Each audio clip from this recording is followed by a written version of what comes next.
today, the so-called, I said smoking gun evidence is apparently there's drone footage of the night in question. The prosecution just got its hands on it last Friday. This is the first time yesterday that we've seen the image, sort of. You can barely make out what they are trying to show us as their sort of Perry Mason moment. I mean, I think it's a Hail Mary by this desperate prosecutor. But basically, he put on a guy who enhances pictures for a living. And we're showing this now. For folks who want to see it later, go to youtube.com/Megyn Kelly. You can see this part of the discussion.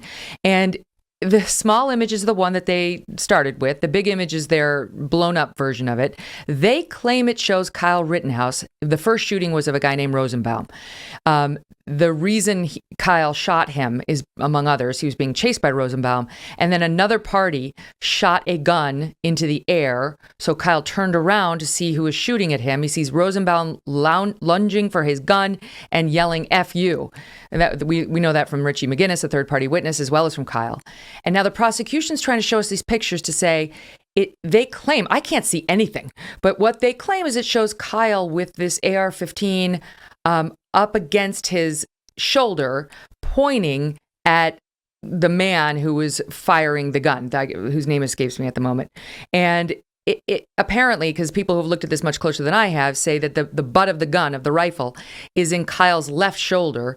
Kyle's right-handed. We can show you another picture of Kyle earlier, just in a calm moment, posing with his AR-15, in which, indeed, the gun shows that it's to a right-handed man. He's got the butt of the gun against his right shoulder there.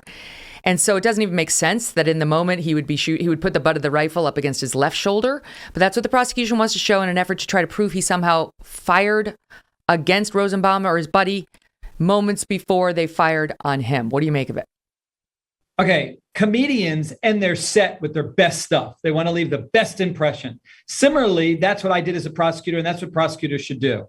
This is your best stuff? Really? This is what you're ending with? Versus the defense, who had Drew Hernandez calmly and intelligently explain that Rittenhouse defused the situation. He was being attacked. This was the perfect ending. It was exactly what this case was about. And he was very articulate and very clear and very credible. And I think that this is, again, the act of a desperate prosecutor who I don't blame for putting that in. If your goal is to do everything you possibly can to get your outcome, then sure, throw it in. But it's weak. And they had a big argument about whether enlarging a small picture that much, because what happens is like the computer fills in the pixelation around when you try to take, everybody knows when you're looking at a picture on your phone and you're like, what is that on my face? And you zoom in and then everything gets sort of blurry. And so the defense objected to this.